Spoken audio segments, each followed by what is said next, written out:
The notification popped up on my phone at 2:47 a.m. while I was reviewing quarterly reports in my home office. Facebook had tagged me in Jessica's latest social media masterpiece. A candid photo she'd taken of me waiting at the bus stop outside Mom's house after Sunday dinner, looking tired in my work clothes with my laptop bag slung over my shoulder. Some people take buses their whole lives. The caption read in Jessica's characteristic tone of fake concern mixed with genuine condescension. My sister Sarah is 34 and still riding public transportation everywhere. Maybe it's time to accept your financial reality instead of pretending you're building something big. #real talk, #family love, #grow up. I stared at the screen for a long moment, taking in the carefully crafted cruelty of the post. Jessica had waited until after midnight to publish it, ensuring maximum visibility during the late-night social media scroll hours. She'd chosen the most unflattering angle possible, me hunched slightly forward under the weight of my laptop bag, squinting against the streetlight, looking every inch the defeated office worker she believed me to be. Within 6 hours, the post had 847 likes and 156 comments. I scrolled through them while sipping my morning coffee, each response more predictable than the last. So sad when people can't face reality. At least she's environmentally conscious. Some people just aren't meant for success. Jessica, you're so right to call this out. Someone needs to tell her the truth. This is what happens when you don't have realistic goals. Bus people stay bus people. That's just life. The cruelty was breathtaking in its casual efficiency. Dozens of people who'd never met me, didn't know my circumstances, and had no understanding of my life were enthusiastically agreeing that I was a failure who needed to accept reality. Jessica had weaponized social media to create a public humiliation that would follow me indefinitely, archived in the permanent record of the internet. My phone buzzed with text messages from various family members who'd seen the post. Cousin Mark had sent a laughing emoji followed by, "harsh but fair, but someone needed to say it." Uncle Robert had forwarded the post to our family group chat with the comment, "Jessica's got a point. Some people need to hear hard truths." Even my Aunt Linda, usually the peacemaker, had liked the post. I set the phone aside and returned to the documents spread across my mahogany desk, filings, investment bank proposals, and market analysis reports that would have made Jessica's social media followers reconsider their hasty judgments. But they weren't meant to see those documents. Not yet. The IPO had been in development for 18 months. Williams Aviation Services had grown from a small regional helicopter company to a comprehensive transportation empire spanning emergency medical services, executive transport, cargo delivery, and tourism flights across 12 states. Our fleet of 127 aircraft generated $340 million in annual revenue, with projections showing potential for $500 million within 2 years of going public. Goldman Sachs had valued the company at $2.8 billion for the initial public offering, with early investor interest suggesting the actual trading price could reach $4.2 billion by the end of the first day. My 67% ownership stake would make me worth approximately $2.8 billion the moment the market opened.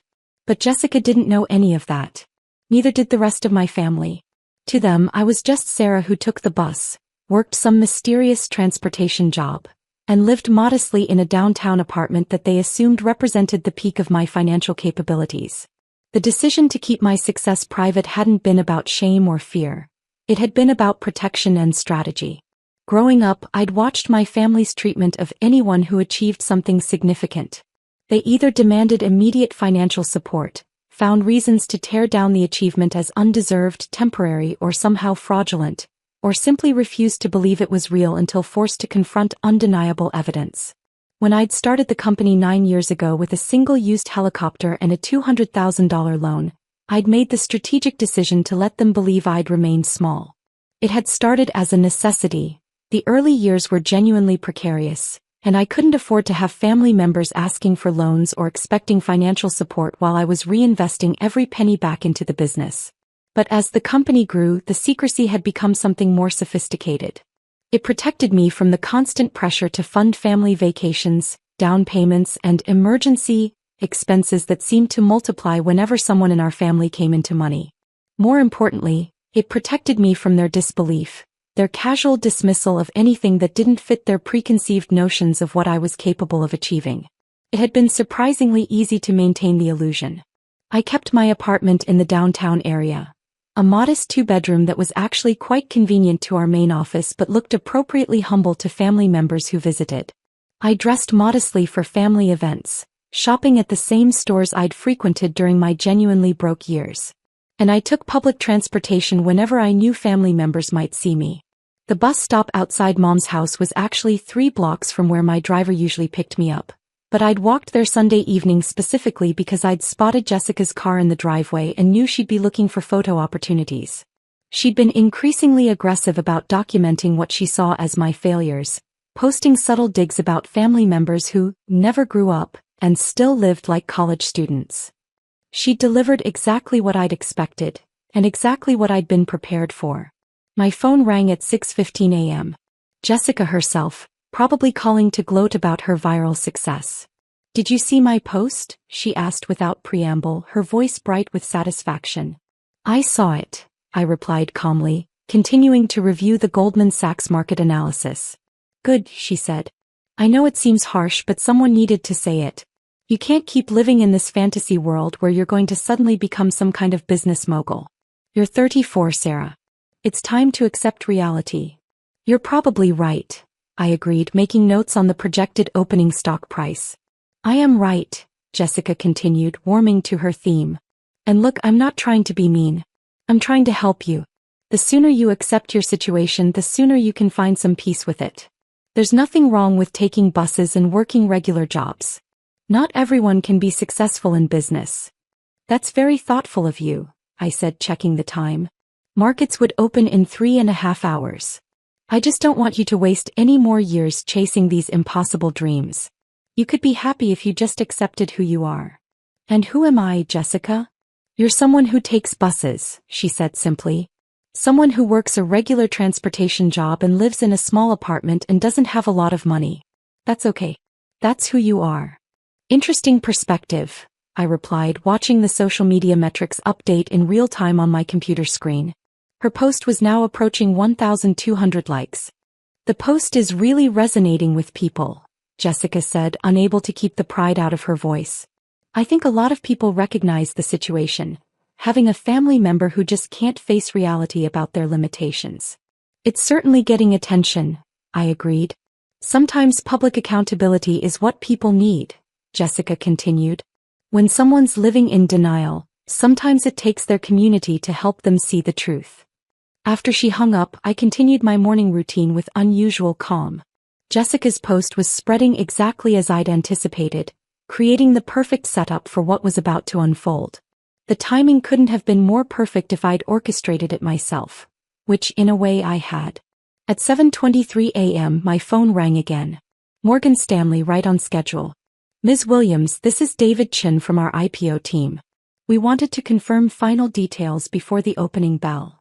"Everything looks good from our end," I confirmed, watching Jessica's post climb toward 1,500 likes on my computer screen. "Media strategy is still set for 9:30 a.m. announcement?" "Exactly. Forbes will break the story simultaneously with market opening. CNBC has you scheduled for a live interview at 10:15. And the Wall Street Journal feature will publish online at 11 a.m. CNN wants to do a segment on stealth wealth strategies at 2 p.m. "Perfect timing," I said, taking a screenshot of Jessica's post for my personal records. "This should be interesting." "Ma'am, if you don't mind my asking, you sound unusually calm for someone about to become a billionaire in 2 hours." I laughed, scrolling through the comments on Jessica's post where family friends were now chiming in with their own observations about my apparent financial failures. "Let's just say I've been looking forward to this particular morning for a long time." The comments section had become a feeding frenzy of casual cruelty. High school acquaintances were sharing their own memories of my supposed failures. Former co-workers from my early jobs were chiming in with observations about how I'd never seemed destined for success. Even people who barely knew me were offering psychological analyses of why some people refuse to accept their limitations. At 8:15 a.m. I received a text from my assistant. "Morning show producers are calling. Ready for media storm." I texted back, "Launch protocol. Full visibility." After hanging up with Morgan Stanley, I showered and dressed in my best suit, A custom Armani that had been hanging in my closet for 6 months, waiting for this exact day. The transformation from bus rider Sarah to billionaire CEO Sarah required more than just different clothes, but the clothes were an important start. The suit had been tailored specifically for television appearances and investor meetings. The navy fabric was chosen to photograph well under studio lights, the cut designed to project authority without seeming ostentatious. I'd had it made by the same tailor who dressed Fortune 500 CEOs, but I'd never worn it to family events. At 8:45 a.m., I took a taxi to Goldman Sachs offices in the financial district. The irony wasn't lost on me. For the first time in months, I was actually riding in a vehicle other than the bus or my privately driven town car. By tomorrow, that irony would be the least interesting thing about my transportation choices. The Goldman Sachs conference room was filled with investment bankers, lawyers, and media representatives, all focused on computer screens showing pre-market trading data. Our stock ticker, WAVI for Williams Aviation Services, wouldn't start trading for another 30 minutes, but institutional investors were already placing orders based on the prospectus that had been circulating for weeks. Initial demand is extraordinary, announced Sarah Chin, the lead banker on our deal. We're seeing institutional orders for 2.3 times the available shares. Pension funds, sovereign wealth funds, major mutual fund companies, everyone wants a piece of this IPO. The room buzzed with the energy of a major financial event. Lawyers were making final calls to SEC regulators. PR representatives were coordinating with financial media outlets. Junior bankers were updating presentation slides with the latest pre-market data. This could be one of the strongest transportation IPO debuts in 5 years, Chin continued. Possibly the strongest debut in any sector this quarter. My phone had been buzzing steadily since 8:30, but I'd kept it face down during the pre-market briefing. Now, with 15 minutes until the opening bell, I finally checked the messages. 47 missed calls. 238 text messages. 1,847 Facebook notifications. Jessica's post had exploded overnight, reaching 3,200 likes and 487 comments. But now the comments had taken a different tone. People were sharing news articles with headlines like, "Mystery Transportation Billionaire to Go Public Today," and "Williams Aviation Services, the quiet empire about to make noise." Someone had connected the dots. "Oh shit," read a comment from Jessica's college friend. "Is this the same Williams from that aviation company going public today?" Sarah Williams. Jessica, another friend, had written in all caps. "Check the news right now. Your sister is in Forbes." "Wait, is this the Williams Aviation IPO? Holy crap, Jessica, what have you done?" The most recent comment, posted just 8 minutes ago, was from my cousin Mark. "Hey Jessica, you might want to delete this post. Like right now." But Jessica hadn't seen the warnings yet. Her last activity was a heart eyes emoji on someone's compliment about her brave honesty in calling out family members who live in denial about their financial situation. At 9:25 a.m., every phone in the Goldman Sachs conference room started buzzing simultaneously. The major financial news outlets were preparing their coordinated announcement, synchronized with the market opening. At 9:29 a.m., Forbes published their article online, 1 minute ahead of schedule. Transport Empire IPO creates billionaire. Williams Aviation Services goes public, founder stake worth $2.8 billion. The article included a professional headshot I'd taken 3 months ago, showing me in a navy blazer standing in front of one of our newest helicopters. The caption read, "Sarah Williams, 34, founded Williams Aviation Services in 2015 with a single helicopter and a vision for comprehensive transportation solutions. Today's IPO values her company at $2.8 billion, making Williams one of the youngest female billionaires in the transportation sector." The article detailed our company's growth from a single aircraft startup to a multi-state operation serving hospitals, corporations, government agencies, and private clients. It highlighted our safety record, our innovative use of technology in helicopter dispatch and maintenance, and our expansion into new markets including urban air mobility and cargo delivery services. Williams has maintained an unusually low profile for a CEO of her stature, the Forbes reporter had written. She lives modestly, uses public transportation, and has avoided the typical trappings of executive wealth. I've always believed that how you build something is more important than how you display it, Williams told Forbes in an exclusive interview last week. My personal phone was now ringing continuously. I switched it to silent and handed it to my assistant, who'd flown in from our Chicago headquarters specifically to handle the media chaos. At 9:30 a.m. exactly, Wavi began trading on the Nasdaq. The opening price was $47 per share, 23% above our initial pricing of $38. Within the first 5 minutes, it had climbed to $52.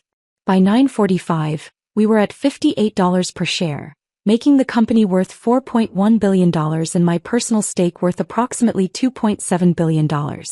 Congratulations, Sarachan said, shaking my hand as applause filled the conference room. You're officially a billionaire. The words felt surreal even though I'd been expecting them for months. All the planning, all the careful secrecy, all the family bus rides and modest apartments had led to this moment. Sitting in a Manhattan conference room watching my net worth multiply by the minute on financial news networks. CNBC was running a continuous ticker showing Wavi's price progression.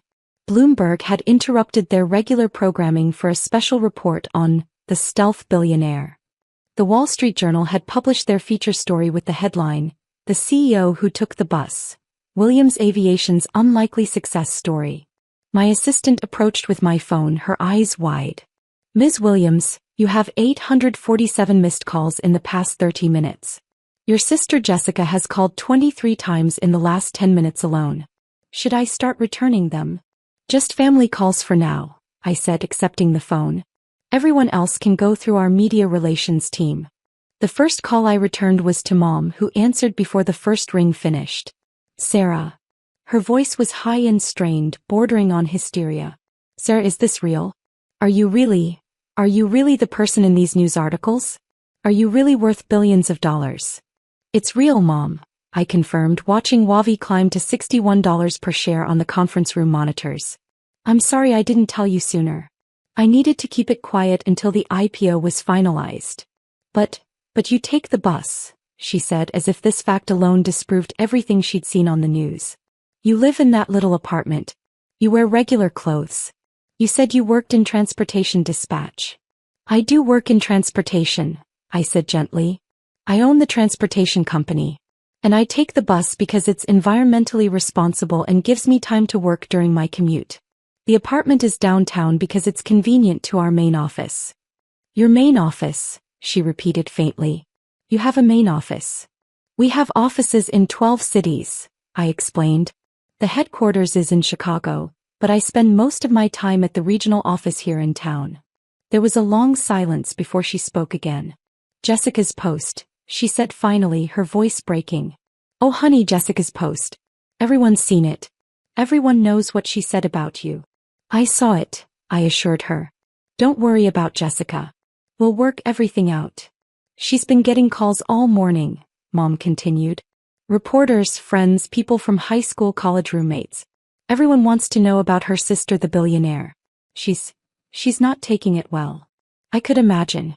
Jessica's entire identity was built around being the successful sister, the one with the nice car and the designer clothes and the social media-worthy lifestyle.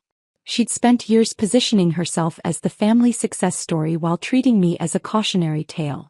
Having that narrative collapse publicly, through her own social media post, would be particularly devastating. "Is she okay?" I asked, surprising myself with genuine concern. "She locked herself in her bedroom," Mom said. "David's trying to get her to come out, but she won't even answer the door. She keeps saying she's ruined everything, that everyone thinks she's an idiot, that she's destroyed your relationship forever." My assistant tapped my shoulder and pointed to the monitors. Wavi had hit $64 per share. The company was now worth $4.5 billion. My personal stake had crossed $3 billion. "Mom, I need to handle some business calls, but I'll be over tonight after the markets close. We'll figure this out as a family." "Hey honey." "And Sarah? I'm proud of you. I don't understand how you did this, how you kept it secret, how you built something so big without any of us knowing. But I'm proud of you." The next 4 hours were a blur of interviews, conference calls, and congratulations from investors and industry peers. CNBC wanted to understand my stealth wealth strategy, and why I'd chosen to live so modestly while building a billion-dollar empire. The Wall Street Journal was fascinated by the quiet billionaire who rode the bus to family dinners. Bloomberg wanted to discuss the future of regional aviation services and urban air mobility. "You've created something unprecedented," the Bloomberg anchor told me during a live interview. "Not just the business success, but this approach to wealth that seems almost anti-materialistic. You're worth over $3 billion, but you still take public transportation. Can you explain that choice?" "Wealth isn't about what you display," I replied. "It's about what you build and how you impact people's lives. Our helicopters save lives through emergency medical transport. Our aircraft connect remote communities to essential services. That's more meaningful to me than owning expensive cars." "But surely there's some personal satisfaction in financial success?" "The satisfaction comes from solving problems and creating value," I said. "The money is just a way to keep score and fund the next phase of growth." Through it all, my phone kept buzzing with messages from family members, high school friends, and people I hadn't spoken to in years. Everyone wanted to understand how the bus rider had built a multi-billion-dollar empire without anyone noticing. The messages from extended family were particularly revealing. Uncle Robert, who'd enthusiastically shared Jessica's post that morning, sent a long text about how he'd always believed in my potential. Cousin Mark, who'd called Jessica's post harsh but fair, now wanted to discuss investment opportunities. Aunt Linda, who'd liked the original post, was now asking about job opportunities at my company. But the message I was most interested in came at 2:17 p.m. from Jessica herself. "Sarah, I'm sorry. I didn't know. I feel like such an idiot. Can you ever forgive me? I've ruined everything. I'm so ashamed." I stared at the message for a long time, thinking about the years of family gatherings where Jessica had made similar comments, the assumptions and dismissals and casual cruelties that she treated as harmless family banter. The bus stop photo wasn't an aberration. It was the culmination of a pattern that had been building for years. But it was also my sister texting from her locked bedroom, probably crying and definitely humiliated by the viral nature of her mistake.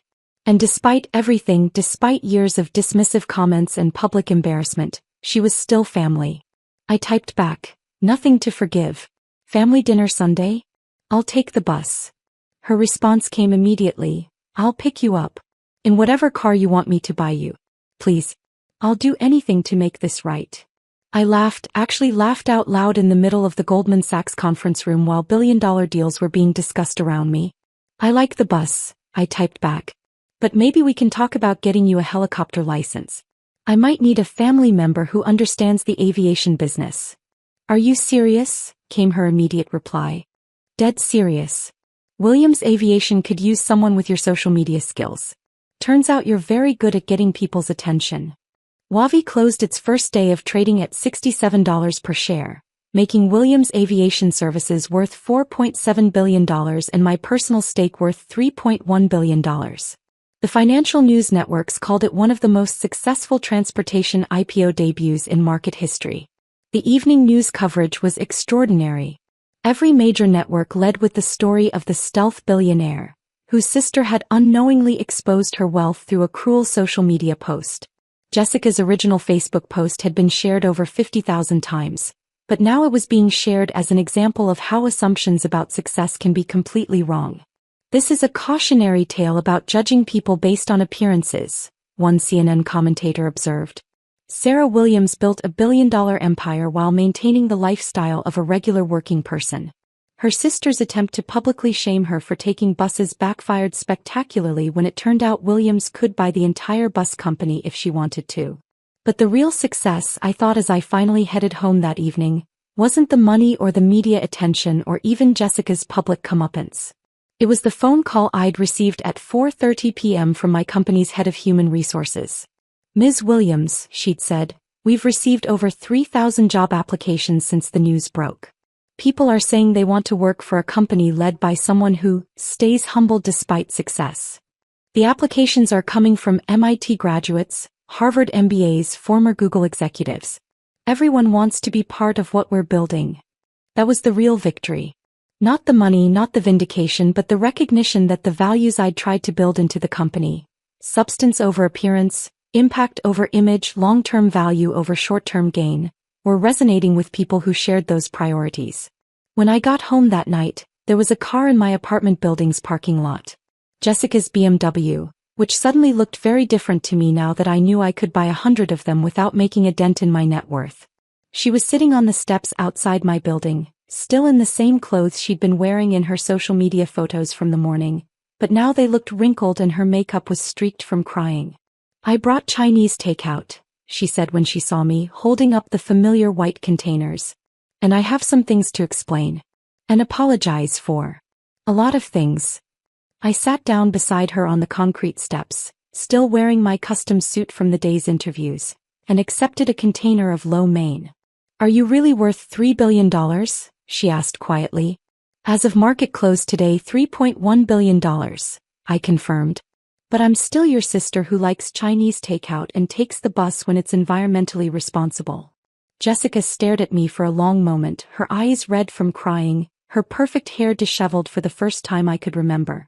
"I am never posting about anyone's finances ever again," she said through fresh tears. "Probably wise," I agreed, opening my container and inhaling the familiar smell of Chinese food that had been our shared comfort food since childhood. "Can you really forgive me?" she asked. "I was so cruel, so public about it. I humiliated you in front of hundreds of people." "You humiliated yourself," I pointed out gently. "I just happened to be the subject. And you know what? Maybe it was exactly what we both needed." "What do you mean?" "You needed to learn that your assumptions about success might be wrong. And I needed to stop hiding who I've become. Living in secret was getting exhausting." Jessica started crying again, but this time she was laughing too. "I posted a photo calling my billionaire sister a failure. This is going to follow me for the rest of my life." "Or," I suggested, "it could be the story of how you learn to see people differently. How you realize that success doesn't always look the way you expect it to." The buses would still be running tomorrow. But something told me my relationship with my family was about to change in ways that had nothing to do with transportation and everything to do with understanding that success, wealth, and worth are often hidden in places we never think to look. And Jessica learned that some people really do take buses their whole lives, even when they own billion-dollar aviation empires.